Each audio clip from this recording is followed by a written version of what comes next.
há alguma evidência nesse relatório criativo apresentado pela Polícia Federal que o ex-presidente ou qualquer outra autoridade relevante agiu de forma violenta ou coagiu pessoas a agirem de forma contrária à lei?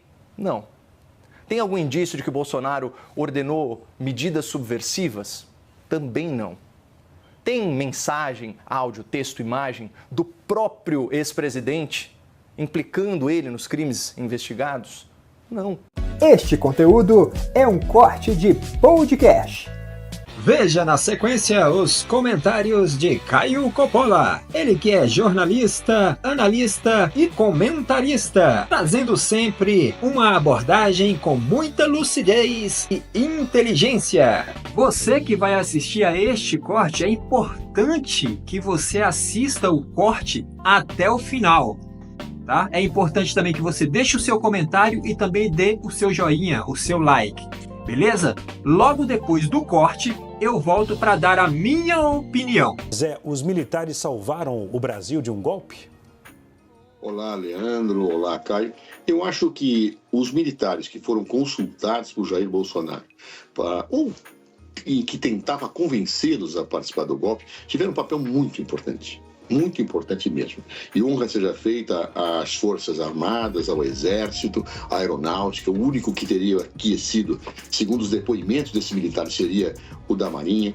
Eu acho muito importante isso, porque isso mostra que, fundamentalmente, a cúpula e o corpo do Exército e da Aeronáutica estão realmente comprometidas com a democracia. A postura deles, efetivamente, evitou uma situação horrorosa. E nós vimos no relatório, várias vezes, alguns militares que foram cooptados por Jair Bolsonaro para trabalhar no golpe, dizendo, vai ter guerra civil.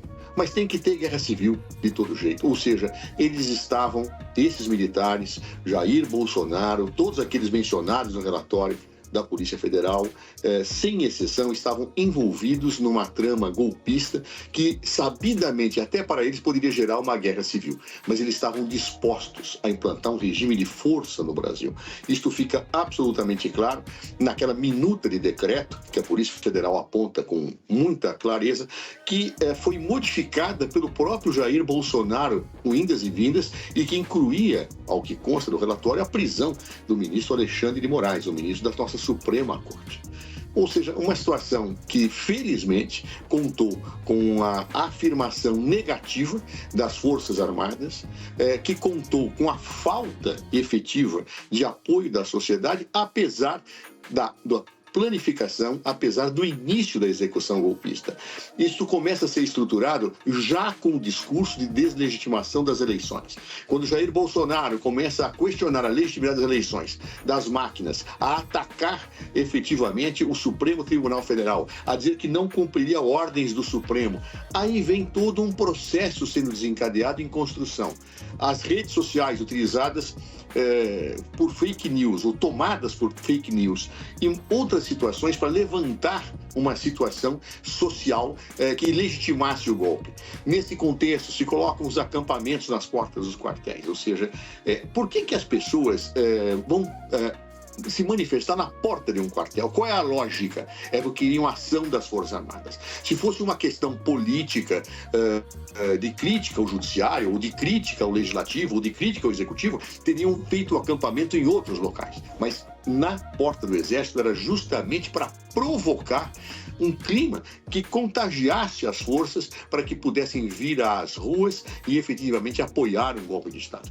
Tudo isso foi planejado, os próprios acampamentos, eles são formas de um início de execução, se somava a isso um plano de assassinato e tudo isso, Leandro, para concluir, só não se consumou, como diz a Polícia Federal textualmente, porque ocorreram motivos alheios à vontade dos golpistas. Portanto, nós temos aí uma situação muito clara do iter criminis que adentra o processo de execução e que, obviamente, deve ensejar no futuro, respeitado o contraditório e ampla defesa, a punição severa nos termos da lei de todos os envolvidos.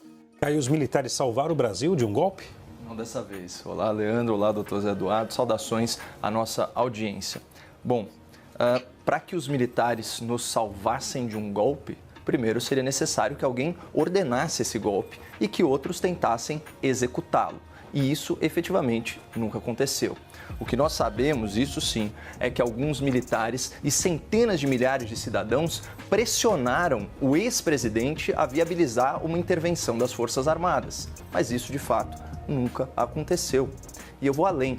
Se teve alguém que salvou o Brasil de uma tentativa de golpe, esse alguém foi o próprio Jair Bolsonaro, que, em última instância, decidiu não intervir e assim garantiu a transferência pacífica e ordeira do Poder Executivo. A definição de golpe de Estado consta do Código Penal, pessoal, artigo 359-M. Tentar depor, por meio de violência ou grave ameaça, o governo legitimamente constituído. Há alguma evidência nesse relatório criativo apresentado pela Polícia Federal que o ex-presidente ou qualquer outra autoridade relevante agiu de forma violenta ou coagiu pessoas a agirem de forma contrária à lei? Não. Tem algum indício de que Bolsonaro ordenou medidas subversivas? Também não. Tem mensagem, áudio, texto, imagem do próprio ex-presidente implicando ele nos crimes investigados? Não. Tudo que consta do relatório são falas, depoimentos, mensagens sobre ele, não manifestações dele próprio. E eu sei disso porque eu me dei ao trabalho de ler a íntegra do item 3.4 do relatório, que tem um título até que bem sugestivo, Da Ciência e Anuência de Jair Bolsonaro. Olha, eu convido os nossos telespectadores a lerem essa coleção de conjecturas, de suposições da autoridade policial que não foi capaz de reunir uma prova sequer que evidenciasse a intenção de Bolsonaro de violar a Constituição, de abolir a democracia e depor o governo eleito por meio do uso ilegal da força. As alegações da Polícia Federal, elas estão escancaradamente fundamentadas em meras presunções. Mais ou menos assim, Bolsonaro estava em tal lugar, reunido com tais pessoas, em tal momento, e depois essas pessoas trocaram tais mensagens e por isso nós concluímos que ele cometeu tais crimes. Por isso, a conclusão do relatório é que o ex-presidente planejou, atuou e teve o domínio de forma direta e efetiva dos atos executórios para a concretização de um golpe de Estado. Essa é uma acusação grosseira, uma acusação completamente divorciada dos fatos. Mesmo quem adere à narrativa de uma trama golpista precisa reconhecer que reuniões, consultas, minutas, trocas de mensagem, por aí vai, nada disso é ato executório. Esses são atos preparatórios e, portanto, são isentos de responsabilização penal. Eu queria deixar alguns questionamentos para a nossa audiência. Criticar a vulnerabilidade das urnas eletrônicas, como colocou o Dr. Zé Eduardo, é golpe? Tomar ciência da insatisfação de setores das Forças Armadas com o processo eleitoral é golpe? Consultar as autoridades militares sobre a legalidade de um estado de defesa para garantir a lisura das eleições, por acaso é golpe?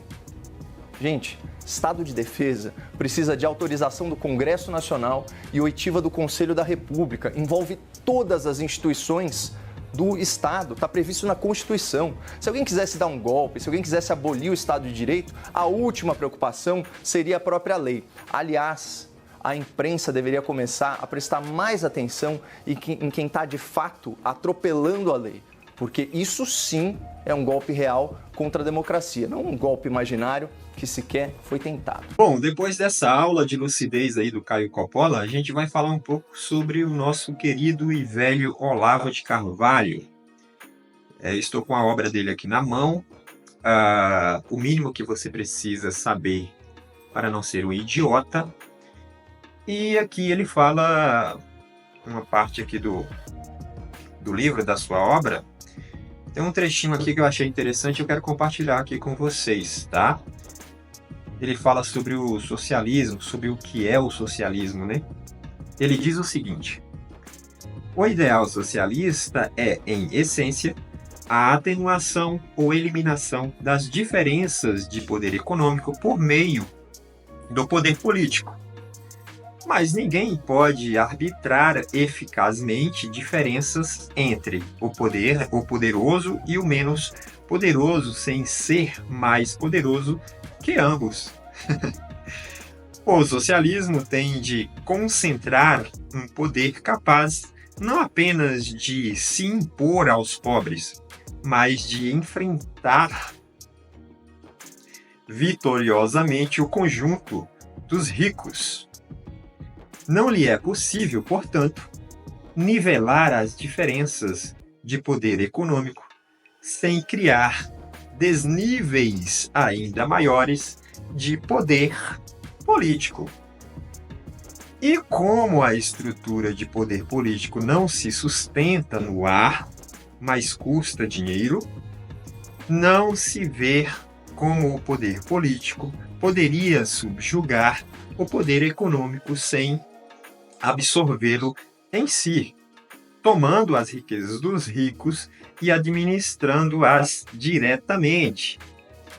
Daí que no socialismo, exatamente ao contrário do que se passa no capitalismo, não haja diferença entre o poder político e o domínio sobre as riquezas e o domínio sobre as riquezas. Quanto mais alta a posição de um indivíduo, de um grupo na hierarquia política, mais riqueza estará à sua inteira e direta mercê. Não haverá classe mais rica do que as do governantes, diz aí o nosso grande Olavo de Carvalho, que tanto nos alertou e deixou aí a sua obra, uma vasta obra aí, para que você possa consultar o que verdadeiramente é essa questão aí do socialismo, do comunismo, já que Olavo de Carvalho passou toda a sua vida permeando esses meios e dominava majestosamente esses assuntos, né? Referente à cultura, à política, enfim. Bom, e para aqueles que estavam criando narrativas, factoides mentirosos, o nome do ex-presidente Jair Bolsonaro não aparece no relatório da Polícia Federal sobre as investigações a respeito de um suposto golpe de Estado.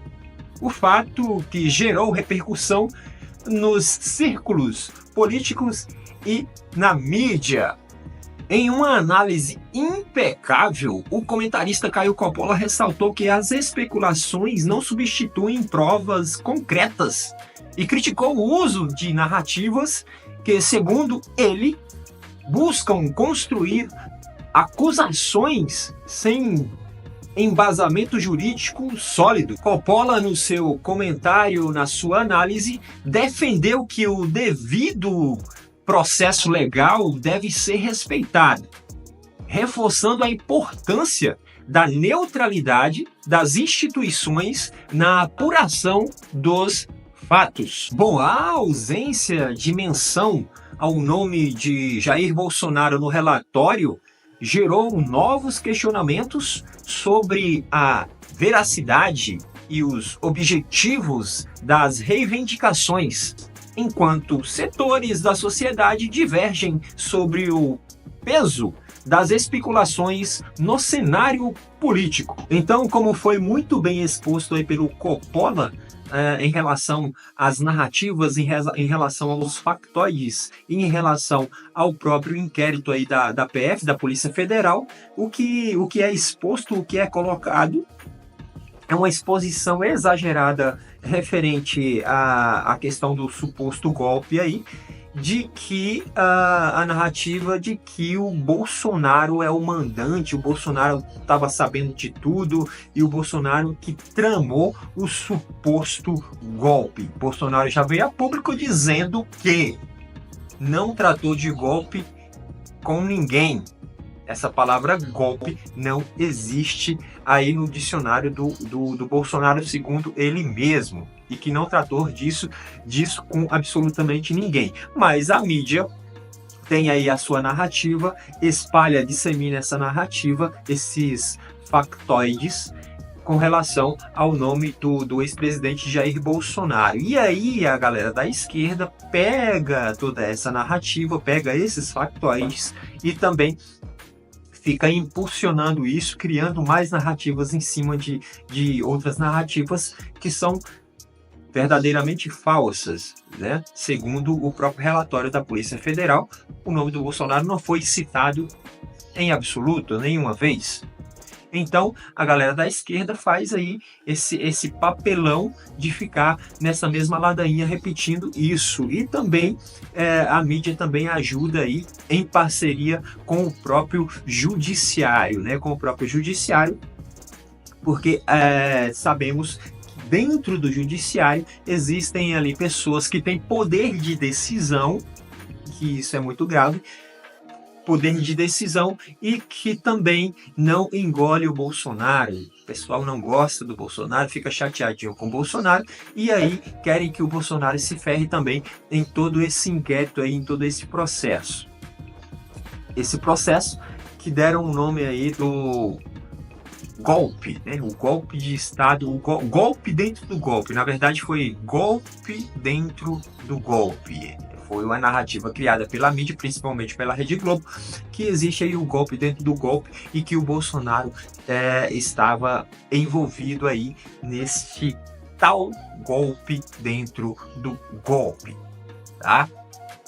Concluindo aqui o vídeo, Bolsonaro não está no inquérito da Polícia Federal, o nome dele não está no inquérito, logo essa narrativa tende a enfraquecer.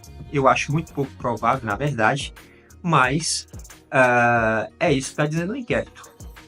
É isso que está dizendo o inquérito, a não ser que o inquérito da Polícia Federal não valha mais de nada, apesar da moral da Polícia Federal estar na lata do lixo, verdade? Bom, por esse vídeo é isso, pessoal. Deixa o seu like, comente aí e até o próximo vídeo. Valeu!